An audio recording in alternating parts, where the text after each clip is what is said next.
വബറകാതുഹു ബിസ്മില്ലാഹിർ റഹ്മാനിർ റഹീം. നമ്മൾ ചിദ്ദു പറഞ്ഞ പാഠം പഠിച്ചു കഴിഞ്ഞു. ഇനി അതിൽ പ്രധാനപ്പെട്ട അർത്ഥങ്ങളും അതിൻ്റെ എക്സസൈസുകളെന്ന് പറയുന്നത് ജാടി എന്ന് പറഞ്ഞാൽ കാണ്ടവും പരേ ചോട്ടെ ചോട്ടെ ദർത്തെ മുള്ളുകൾ നിറഞ്ഞ് ചെറിയ ചെറിയ ചെടികൾക്കാണ് ജാടി എന്ന് പറയുക. ബുറാക്ക് എന്ന് പറഞ്ഞാൽ സഫേദ് കോട ജേസി ഏക്ക് സവാരി ജിസ് पर ഹസരത്ത് സല്ലല്ലാഹു അലൈഹി വസല്ലം ने മുഹമ്മദ് സല്ലല്ലാഹു അലൈഹി വസല്ലം ने मेराज का सफ़र किया.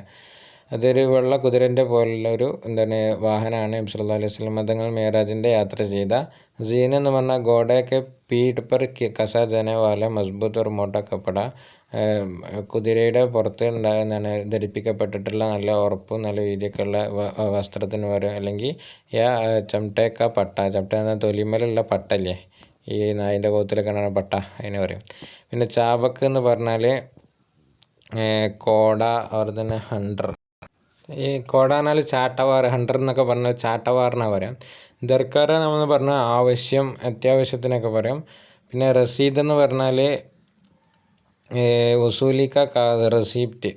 അതുപോലെ സർപ്പട്ട് ദോടന, ബഹുത്ത് തേസ് ദോടന, ഒരു സ്പീഡിൽ ഓടുക. ലഹ്ലഹാന പറഞ്ഞാൽ തയച്ച് വളരുന്ന, അല്ലെങ്കിൽ ഹവാസെ ഹിൽന ആടുക. അതേമാതിരി തന്നെ അജീബ് അത്ഭുത, അനൂഖ നിരാല ഒക്കെ പറഞ്ഞാൽ അത്ഭുത, അതായത് അതുല്യമായ എന്നൊക്കെ അർത്ഥം, നല്ല ഭംഗിയുള്ള. ലഹ്റ എന്ന് പറഞ്ഞാൽ തിരകൾ, മോജ്. അതുപോലെ തന്നെ ഗൗത്ത ഡുബ്ക്കി, അതായത് താഴ്ന്നു പോവുക, എന്താ പറയുക, മുങ്ങ. പിന്നെ അതേമാതിരി തന്നെ സേപ്പ്, സിപ്പി പറഞ്ഞാൽ സദഫ്, ഇതറിയാമേ പയ ജാനവാല ഏക സഖ്ത് കിസ്ം കാ ഹോല്, നമ്മളെ ചിപ്പി, അതായത് നദികളൊക്കെ നമുക്ക് കിട്ടുന്ന ഒരു നല്ല ഉറപ്പുള്ള തോട്, കവർ, ജിസ്ക അന്തർ മോത്തി നിക്കലത്ത്, അതിൻ്റെ ഉള്ളിൽ നിന്നാണ് നമുക്ക് മുത്തുകൾ കിട്ടുന്നത്. ഖൂങ്ക എന്ന് പറഞ്ഞാൽ ഒച്ചിൽ, ദറിയായ സമുദ്രമേ പയ ജാനവാലയൊക്കെ കീട, നമ്മൾ ഇതിലൊക്കെ ഉണ്ടാവുന്ന ഒരു കീടം. മന്ദിറോമേ ബജായ ജാനവാല ശംഖ് ഇസി കീടക്ക ഹോൽത്ത, നമ്മളെ അമ്പലങ്ങളിലൊക്കെ ഉണ്ടാവുന്ന ശംഖ് വിളിക്കലില്ലേ, അത് ഈ ഒച്ചിൻ്റെ തോടാണ്. അങ്ങനെ ജൽമൽ എന്ന് പറഞ്ഞാൽ ടംടമാന, ജഗ്മഹാട്ടൊക്കെ തിളങ്ങുക. റോഹ് എന്ന് പറഞ്ഞാൽ തൊറഫ്, സിമത്ത്, ജാനിബ്, ചെഹറ, മുഖം എന്നർത്ഥമുണ്ട്. അതുമാതിരി തന്നെ ഭാഗം എന്നൊക്കെ അർത്ഥമുണ്ട്. ഈ അർത്ഥം മാത്രമല്ല ഇട്ടുള്ളത്, ഇതിന് വ്യത്യസ്ത അർത്ഥങ്ങളുണ്ട്, ഈ ഒരു അർത്ഥം ഉണ്ടെന്നാണ്. ഹച്ചിക്ക് ബന്ധന എന്ന് പറഞ്ഞാൽ ജിയാദ, അതായത് ജിയാദ റോനേസെ സാൻസ് കാർ റുക്കിന, സാൻസ് കാ റുക്കിന ലഗ്ന, കുറേ കരഞ്ഞിട്ട് നമ്മൾ ശ്വാസം കിട്ടാതെ. ഹച്ചിക്ക് റോന, തേങ്ങി കരയുക. സിസക് റോന എന്നാലും ആവാസ് ദബാക്കർ റോന എന്ന് പറഞ്ഞാലൊക്കെ തേങ്ങി കരയുക എന്ന് തന്നെയാണ്. ചമ്പേലി എന്നൊക്കെ പറഞ്ഞാൽ ഖുഷ്ബുദാർ ഫൂല്, നല്ല മണമുള്ളൊരു പൂവാണ്.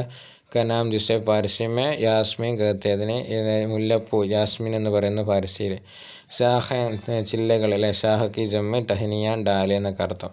ദമക്കന എന്നാൽ ചമക്കന, തിളങ്ങ. തംതമാനാൽ മുഖം ചുവക്കണ എന്ന് പറയാം, മുഖത്തേക്ക് ലൈറ്റ് അടിച്ചിട്ട്. നേരത്തെ ചോദ്യോത്തരം. ചിദ്ദു ക കിസ്മ ലടുക്കാത്ത, ചിദ്ദു എങ്ങനെയുള്ള കുട്ടിയായിരുന്നു. ഗോഡെ മിൽക്കർ ചിദ്ദു ക്യോ ഖുഷ് ഹുവ,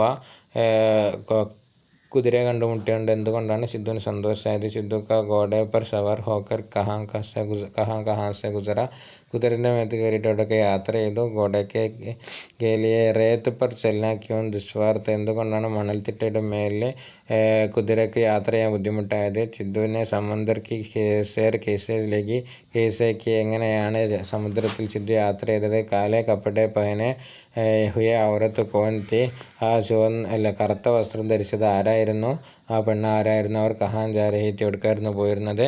പാനി സെ സർ നിക്കാൽത്തെ ഹി സിദ്ധു കെ സാത്ത് ക്യാ വാക്യ പേഷ് ആയ, വെള്ളത്തിൽ നിന്ന് തല പൊക്കിയ സിദ്ധുവിന് എന്താണ് സംഭവിച്ചത്. പരിന്ദേ കി റുഖ് മോഡത്തെ ഹി സിദ്ധു കോ ഗോദ് മേ കിസ്നെ ഉഡാലിയ, പരിന്ത് മുഖം തിരിച്ചപ്പോൾ തന്നെ ആരാണ് സിദ്ധുവിനെ മടിയിലെടുത്തത്. ദോ ഗരം ഗരം ബോന്തേ കിസ്കോ കഹാ ഗയാ ഹെ, എന്തിനാണ് രണ്ട് ചൂടുള്ള മഞ്ഞുതുള്ളികൾ എന്ന് പറയപ്പെട്ടത്. ബാദലിനെ സിദ്ധു കോ ആൻസു ബാരെ മേ ക്യാ ബത്തായ, ആൻസു കെ ബാരെ മേ, അതായത് മേഘം സിദ്ധുവിൻ്റെ കണ്ണീരിൻ്റെ വിഷയത്തിൽ എന്താണ് പറഞ്ഞത്. സിദ്ധുക്ക് റോത്തെ റോത്തെ ഹച്ചിക്ക് ക്യോം ബന്ദ് ഗയ, എന്തുകൊണ്ടാണ് കരഞ്ഞു കൊണ്ട് ശബ്ദമില്ലാതായി പോയത് സിദ്ധുവിന്.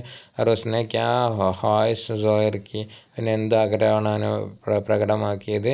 സിദ്ധുവിനെ ആംഗെ ഖോലെ തോ ഉസ്നെ ക്യാ ദേഖ, സിദ്ധു കണ്ണു തുറന്നപ്പോൾ എന്താണ് കണ്ടത്. ഇങ്ങനെ 12 ചോദ്യങ്ങളുടെ ഇതിൻ്റെ ഉത്തരങ്ങൾ നിങ്ങൾ കണ്ടെത്തി എഴുതണം. അതുപോലെ തന്നെ नीचे लिखे हुए लफ्ज़ों को अपने जुमलों में इस्तेमाल कीजिए. താഴെയുള്ള ജുംലയിൽ ഉപയോഗിക്കുക. താലാബ് കുളം, ഖൂബ്സൂറത്ത് ഭംഗിയുള്ള, സവാരി യാത്ര, റുഖ് മുഖം അല്ലെങ്കിൽ നിലപാട് എന്നൊക്കെ പറയും. പരിന്ത പക്ഷി, ദർക്കർ ആവശ്യം, പഹ്റ അതേമാതിരി തന്നെ കാവലിക്ക, ചോടാ ചക്കല പറഞ്ഞല്ല വീതിയുള്ള മുഖം അല്ലേ. അപ്പോൾ ഇതൊക്കെ നിങ്ങൾ വാക്യത്തിൽ ഉപയോഗിക്കുക, തെറ്റുകൂടാതെ ഉപയോഗിക്കാം. ഇതൊക്കെ ഇത് രണ്ടും വളരെ കൃത്യമായിട്ട് നിങ്ങൾ എഴുതണം. അതേമാതിരി തന്നെ കളം അലിഫ് സെ കലം ബാക്കോ മിലാക്കർ മുഹാവറ മുക്കമ്മൽ കീജിയ. ഇതിൽ യോജിച്ചത് ചേർത്തിട്ട് മുഹാവറ എന്ത് ചെയ്യുക, നമ്മൾ പാഠത്ത് പഠിച്ചിട്ടുള്ള പ്രയോഗങ്ങളാണ് ഉപയോഗിച്ച് ചേർത്തിട്ട് നിങ്ങൾ മുഹാവറ പ്രയോഗങ്ങൾ നിങ്ങൾ പൂർത്തിയാക്കുക, കണ്ടെത്തി എഴുതണം, പാഠത്തുനിന്ന് അതും എഴുതണം. അതുപോലെ തന്നെ നീച്ച ദിയ ഹുയ ജുംലോക്കോ കഹാനിക്ക് തർത്തീബ് സെ ലിക്കിയ. താഴെയുള്ള ജുംലകൾ കഥയുടെ തർത്തീബിൽ എഴുതുക. അതൊക്കെ കഥയിലുള്ള ഓരോ ജുംലകളാണ്. അപ്പോൾ ഏതാണോ ആദ്യം നടന്നത് ആദ്യം എഴുതിയിട്ട് ഇത്, അപ്പോൾ അതും നിങ്ങൾ എഴുതാനുള്ളതാണ്. അതുപോലെ തന്നെ അമലി കാമ് ഈ നിങ്ങളുടെ വർക്ക് വേറെ.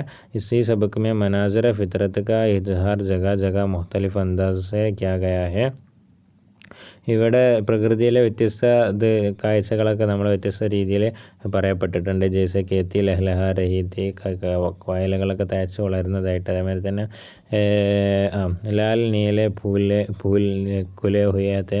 അതേമാതിരി തന്നെ നീല, അതേമാതിരി തന്നെ ചുവന്ന പൂക്കൾ വിടരുന്നത്. അതേമാതിരി തന്നെ സമുദ്ര ലഹരെ മാറണ അല്ലെ, സമുദ്രത്തിൻ്റെ ഇത് അടിക്കുന്നത്. അപ്പോൾ ഇതുപോലെ തന്നെ നമ്മൾ എന്ത് ചെയ്യാറോ കമസ്കം വളരെ ചുരുങ്ങിയത് 5 ഫിക്ര 5 പാരഗ്രാഫ് എഴുതുക. ഇതേപോലെ എന്ത് ചെയ്യുക, ഒരു പ്രകൃതിയിലുള്ള ഓരോ സംഗതികളൊക്കെ എഴുതുക. ഇനി ഈ കാര്യത്തിൽ ഒരു ചിന്തിക്കാനുള്ളൊരു സംഗതി എന്താ വെച്ചാൽ ഈ സബക്ക് മേ കഹേ ഖുഷി ക ഇസ്ഹാർ കലി. നമ്മൾ ചില സ്ഥലങ്ങളിലൊക്കെ എന്ത് ഓഹോ ഹോ ആഹഹാ ഹോ ഹോ ഹോ എന്നൊക്കെ പറഞ്ഞാണ് ഇതിൻ്റെ ചില ജയ്സെ കലിമാത്ത് ഇസ്തിമാൽ ഹുയ ഹൈ. ഇതേമാതിരിയുള്ള കലിമത്തുകളൊക്കെ ഉപയോഗിച്ചിട്ടുണ്ട്. ഒന്നേ കലിമയ നഷാത്ത് കഹത്തെ. ഇതിനാണ് കലിമയ നഷാത്ത് എന്ന് പറയുന്നത്. എന്നാൽ ഇസി പ്രകാരം തന്നെ അഫ്സോസ് യാവും ഇസ്ഹാർ കർണേക്കലി നമ്മൾ ഊഫ് ഹായ് ഹോ ആ എന്നൊക്കെ പറയാണ്ട് ജയ്സെ കലിമാത്ത് ഇങ്ങനെയുള്ള കലിമാത്തുകൾ ഇസ്തിമാൽ ഹോത്തെ ഹൈ. എന്തിന്, ദുഃഖം അല്ലെങ്കിൽ സങ്കടം അല്ലെങ്കിൽ ടെൻഷനൊക്കെ പറയാൻ വേണ്ടിയിട്ട്. ഇതിനെ കലിമയ തഅസ്സുഫ് കഹത്തെ. അതിനാണ് കലിമയ തഅസ്സുഫ് എന്ന് പറയുന്നത്. അപ്പോൾ നിങ്ങൾ ഈ ചോദ്യോത്തരവും അതേമാതിരി തന്നെ യോജിപ്പിച്ച് എഴുതാനുള്ളതും അതേമാതിരി തന്നെ വാക്യത്തിൽ പ്രയോഗിക്കാനുള്ളതും ഒക്കെ ഇതിലുള്ള ഏകദേശം എല്ലാ വർക്കുകളും എഴുതണം. അതായത് അമലി കാമ് വരെയുള്ള മുഴുവൻ വർക്കുകളും നിങ്ങൾ ചെയ്യണം. അസ്സലാമു അലൈക്കും വറഹ്മത്തുള്ളാഹി വബറകാതുഹു.